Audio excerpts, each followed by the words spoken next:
Listen, Tranquility Base here. When man first walked upon the moon, it defined a generation. The Eagle has landed. As this new millennium dawns, we face a greater challenge. Climate change threatens our very existence. What further disasters will convince world leaders that the existing technology and renewable energy offers the last remaining hope for a sustainable future? Hollow words and spineless resolution have failed. Now is the time for an energy revolution.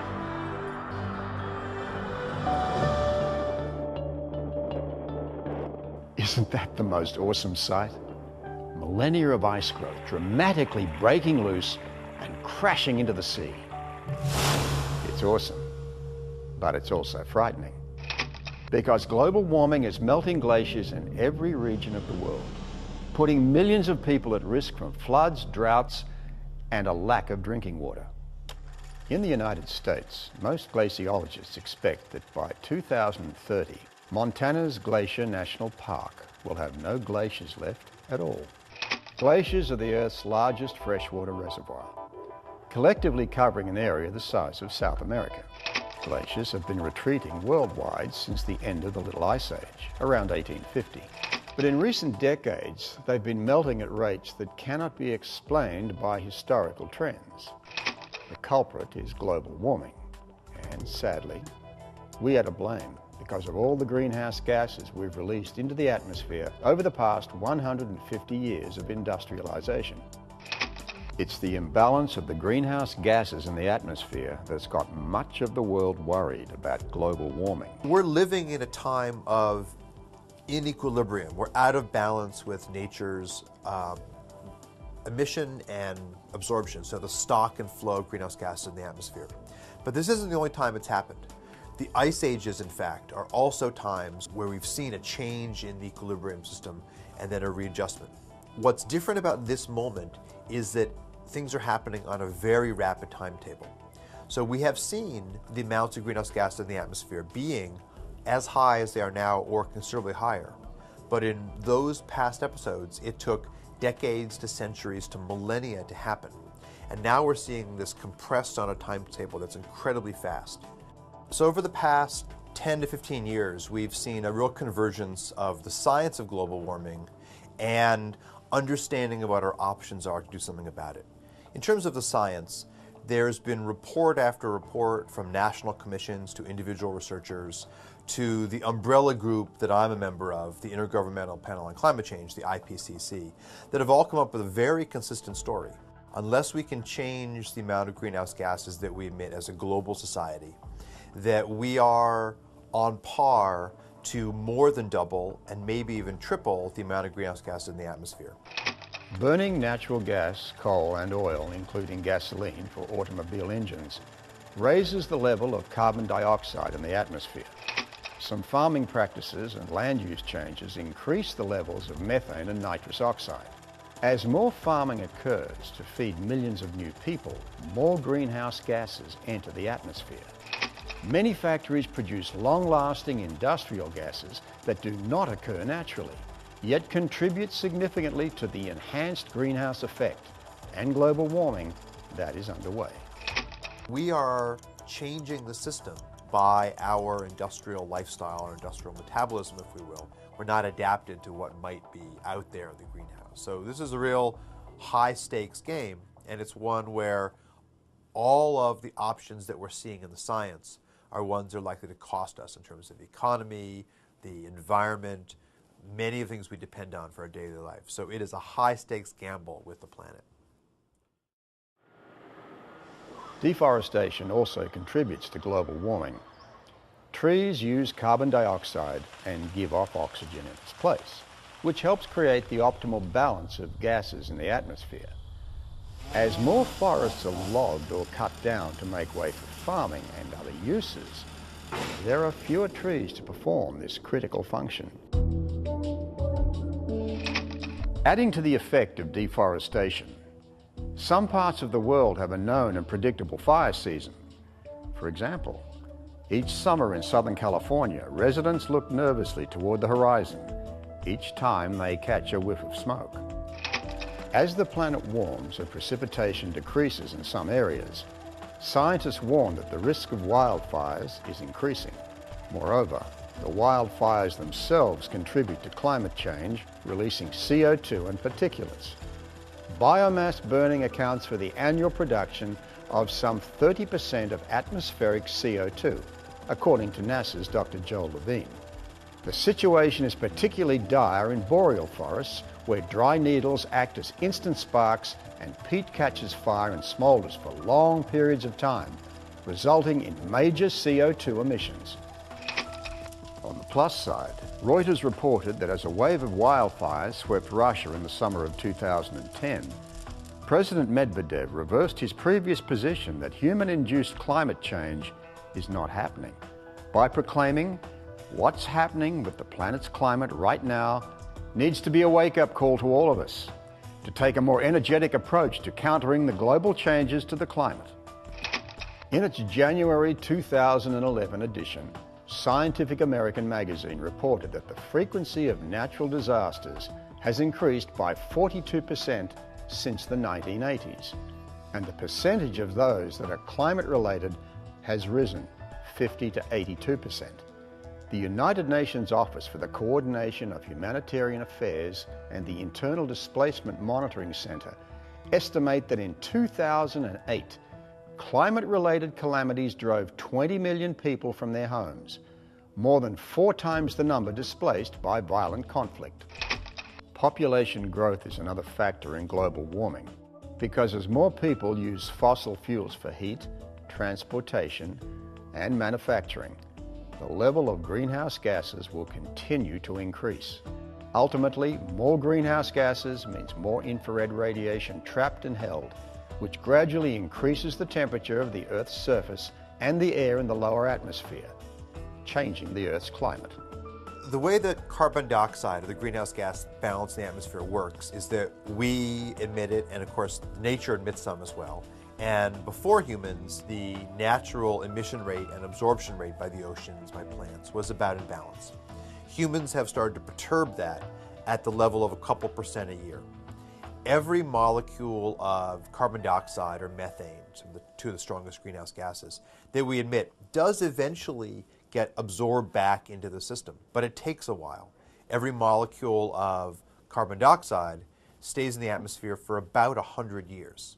So yes, if we wait long enough, we will get that CO2 absorbed back into the system. But most of us don't wait 100 years for the system to get back into equilibrium. So we are diverging from that natural balance, and we are right now in a time of extreme inequilibrium. We're far out of balance. Even small changes in climate can have major effects. It can take the Earth thousands of years to warm up or cool down just 1 degree when it happens naturally.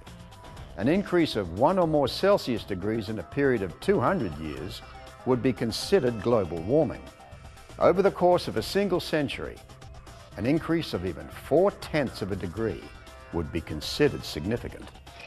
From 1901 to 2000, the average global temperature increased by about 6/10 of a degree Celsius, slightly more than 1 degree Fahrenheit. When the time frame is advanced by 5 years to 2005, scientists found that the temperature increase was 0.74 degrees. That's global warming. So if our time scale to wait and see the system balance out again is 200 or 400 years, what we've emitted now, yes, will be absorbed back into the natural system. But it's going to take so long that our economy will be significantly changed in the meantime. So it's a short-term effect on the geologic scale, but it's a very long-term impact on the human scale. The damage we've done to the environment is permanent. It cannot be reversed. We need to make many difficult yet critical decisions now. We cannot wait, or it will be too late. Mankind's future on Earth depends on the decisions we make and the directions we set for ourselves now, not later. Our world is changing, and not for the better. Our reliance on fossil fuels, our blatant disregard for and the waste of nature's diminishing resources, our voracious appetite for more in a world that is increasingly shrinking in its ability to provide the bare necessities for a population that is rapidly growing beyond what Earth can sustain, global warming that is literally changing the face of the Earth. Melting glaciers, creating vast deserts and redefining the agricultural regions of our world. Our world may not yet be the world depicted in the sci-fi worst-case scenarios, but is becoming more and more inhospitable to mankind's existence in it, and we have only ourselves to blame. We need to seriously ask ourselves how long we human beings can exist on planet Earth without taking bold and necessary steps to ensure our sustainable future. Because of our disregard for the health of the world's ecosystem, our planet Earth is rapidly becoming uninhabitable. The only way that we can protect and ensure our future on Earth is by protecting the future of our world and its environment.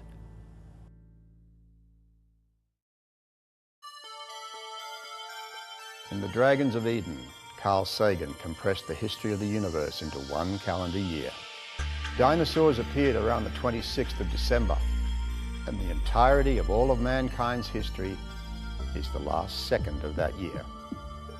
Looking back into Earth's history, paleontologists and other scientists have determined that 99% of all species that once existed on Earth are extinct today. Their brains weren't large enough to protect themselves from the future. Now, a large percentage of Earth's fauna is being threatened by outside forces that have nothing to do with the size of their brains.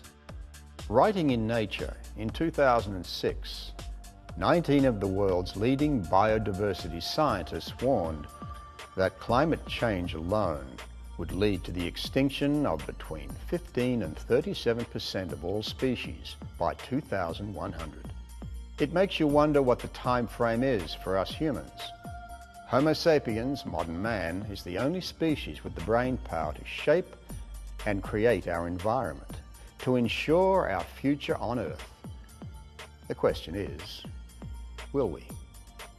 Charles Darwin wrote, "It's not the strongest species that survive, nor the most intelligent, but the ones most responsive to change." The challenges of the future and mankind's reaction to them all may well determine our future on Earth. Looking ahead, the World Business Council for Sustainable Development envisions a world population of more than 9 billion people in 2050, who consume 2.3 times planet Earth's ecological resources. If we continue business as usual for the next 40 years, a millisecond in the history of our world. We cannot wave a magic wand and create 2 new Earths with the ecological resources to sustain 9 billion people in the near future.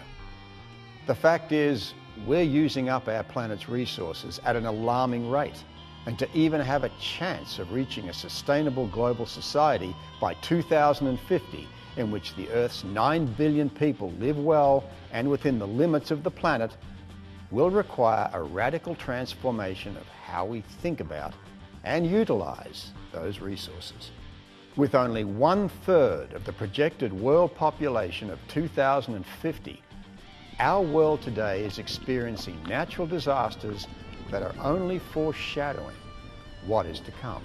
But there's a whole series of nasty surprises that are lurking out there in the greenhouse that we don't know exactly at what year or what temperature increase or what amount of CO2 that'll happen, but they are likely to happen. And the more we adjust the system warmer, the more likely they become. And they include things like a dramatic change in the amount of ocean circulation that affects fish populations, and it affects all manner of coastal sea life.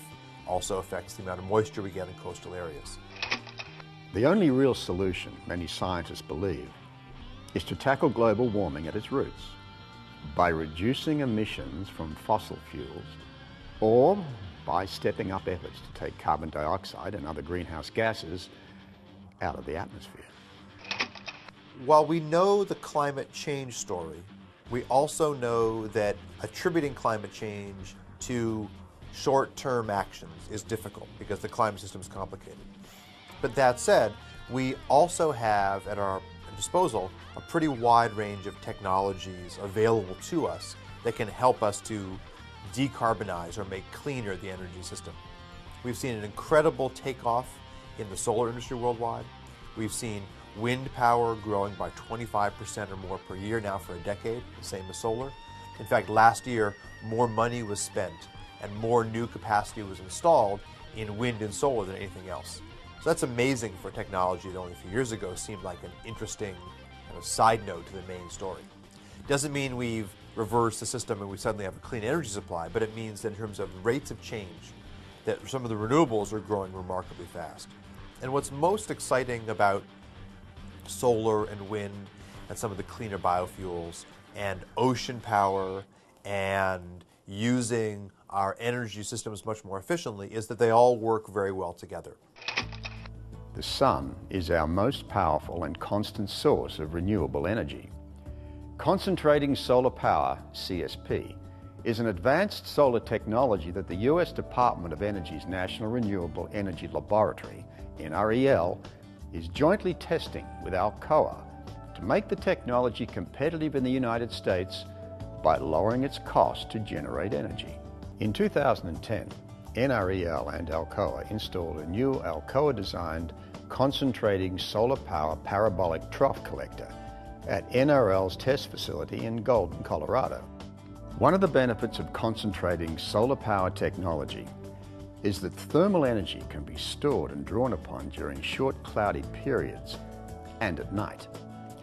Therefore, the technology provides better grid stability and increased capacity factors compared to photovoltaic applications. We consume much more than we did a decade ago, 2 decades ago. The amount of packaging, the amount of materials, the amount of waste has gone up.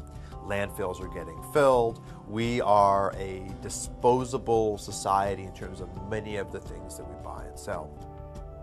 I'm standing on one of the many landfills that exist all over the United States, as well as other parts of the world. The reason I'm here is because I'm very much concerned about the incredible amount of waste we produce and what that means to the sustainability of our environment and human existence on this planet. Worldwide, the annual production of municipal solid waste was 2.02 billion tonnes in 2006, according to the latest Global Waste Management Marketing Assessment Report, and it's expected to rise to 2.8 billion tonnes in 2011. Landfills worldwide release an estimated 20 to 60 million tonnes of methane per year into the Earth's atmosphere, according to a report co-authored by the US Environmental Protection Agency. Although it is not the world's largest producer of solid waste, the US alone produces an average of 250 million tonnes of solid waste a year. In 2007, over 254 million tonnes of municipal solid waste was collected, and according to the EPA, 85 million tonnes of that waste was recycled or composted. Most of the rest ended up in landfills, like this. The amount of trash that the United States produces has tripled in the last 50 years. At that rate, we'll be producing nearly 1 billion tonnes of trash by the year 2060. Worldwide, landfills are running out of room for waste, and some areas are running out of space for landfills. If we don't recycle more, as well as reuse and reduce our use more often, we will soon be surrounded by our own waste. This will be the beginning of the end. When something's produced and it ends its life in a landfill, it's labelled a cradle-to-gate item. A newer, more enlightened way of thinking takes this concept to a whole new level called cradle-to-cradle. Cradle-to-cradle considers the entire life cycle of a product, what impacts are involved in its production and what, if any, benefits are derived from its use, and then, most importantly, can the product be reused after its original useful life is over, such as with an aluminum can, which is infinitely recyclable. This aluminum beverage can is no doubt the most widely used and recognized form of packaging, and we use an awful lot of them. The aluminum industry estimates that approximately 100 billion aluminum beverage cans are produced each year. We're going to use this can as an example of what each of us can do to reduce greenhouse gases and help create man's sustainable future. Slightly better than half of all the aluminum cans produced each year in the US are recycled. If aluminum cans were not being recycled, there'd be over 100 billion of them left in landfills and on land every year. That's an awful lot of trash. What happens to all those cans that are produced? Better yet, what should happen to them? The answer is very simple. They should be recycled. Aluminum never wears out. As was stated earlier, it's infinitely recyclable. An aluminum can can be recycled and returned to a store's shelf in about 9 weeks' time. In other words, you could buy the same can 6 times in 1 year if it's recycled.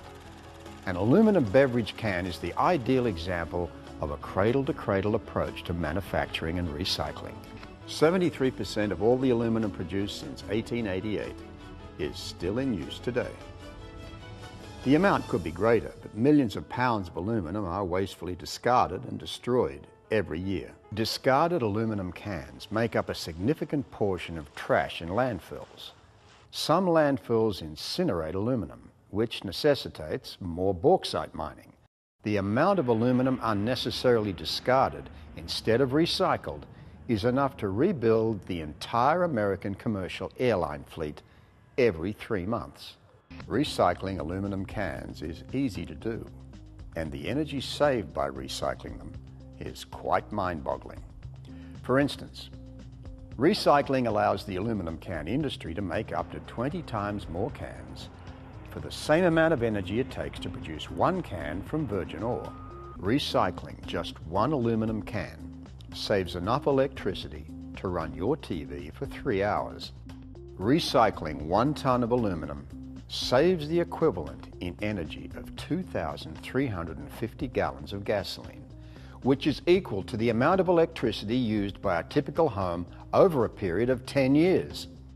And the energy saved each year through cans currently being recycled could light the city of Washington, D.C. for 3.7 years. In keeping with the example of the infinitely recyclable aluminum can, enlightened manufacturers are now thinking before they design or manufacture a product. How can it be done so that it can be more easily recycled? Consumer electronics are a good example. In our society, cell phones, laptops, and other computers have become disposable. Manufacturers are now beginning to think about how these items might be recycled when they're designing them, and what materials can be used to make them more easily recyclable. We've seen a number of states and countries being aggressive investors in energy efficiency, which is everything from more efficient light bulbs to more efficient water heaters to having sensors to turn off appliances you're not using. So there's all of these things available. We haven't deployed that many of them on a global scale yet. More people might become more active aluminum beverage can recyclers if they realize that it not only saves energy and is good for sustainability of our environment, but it can also put money in their pocket. It's amazing what recycling aluminum beverage cans can gain you. Look at what it did for one couple. We'd been talking about having a wedding, how we were going to pay for it, the fact that an average wedding is about $20,000, and having just bought a house and just lost a job, we didn't really have that much money on hand. And so I was actually having a very sleepless night, and it just kind of slapped me upside the head, and I figured, hey, it might work. She suggested we collect cans and actually, recycle them for the money, and I was like, okay, sounds like a reasonable idea. Let's figure out how many cans this actually is going to be so we get an idea of what our goal, is here. Well, when we took our couple loads to recycling, we had about a ton of cans each time. Our complete project, we recycled the equivalent of 5 tons of cans, which is about 400,000. Every can that comes by my hands goes into a recycling bin. Recycling is one of those things that it's a great thing to do no matter what. It could be saving the environment, it could be saving natural resources, it could be making money, it could be it makes them feel good, it could be that it's fun. For us personally, it was the fact that we were able to offset not only all of the carbon emissions that we had from people traveling to the wedding and such, but we were also able to offset about 5 years worth of the carbon emissions that Peter and I as a couple and just living our everyday lives account for. Like Pete and Andrea, many people collect and recycle aluminum cans for profit. It puts some money in their pockets while helping to keep our environment clean and giving those aluminum cans another life cycle. Since 1972, Americans have recycled 37 billion pounds or 1,099 trillion aluminum cans and earned over $25 billion for their recycling efforts. An aluminum beverage can has the potential for eternal life, giving it many life cycles ad infinitum. As long as it's recycled, it can come back again as good as new. Aluminum is truly the ideal material for a cradle-to-cradle, no-waste manufacturing and recycling process. Being infinitely recyclable and with an endless life cycle, aluminum cans are the ideal packaging material for all beverages. Just imagine what environmental problems could be solved if water was canned or put in an aluminum bottle instead of being put in a plastic bottle. Plastic bottles are recycled at half the rate of aluminum. And with plastic, recycling is a one and done experience. In 2006, Americans purchased 31 billion bottles of water. Since on average only 10% of plastic water bottles are recycled, 90% end up either as garbage or litter. An astounding 30 million single-serve, non-returnable plastic bottles ending up in landfills or as litter. Manufacturing plastic bottles is very energy intensive.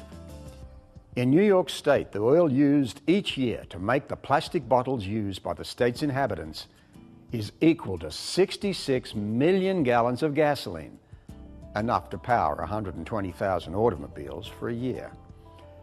And the manufacturing process releases thousands of metric tons of greenhouse gases into the atmosphere. Getting rid of plastic water bottles that are not recycled has dire environmental consequences. Incinerating used bottles produces toxic byproducts such as chlorine gas and ash, containing heavy metals tied to a host of human and animal health problems, as well as increasing greenhouse gases in the atmosphere. And buried water bottles can take up to 1,000 years to biodegrade. So there's lots of interesting examples of large-scale human impact on the planet that haven't gotten a lot of attention.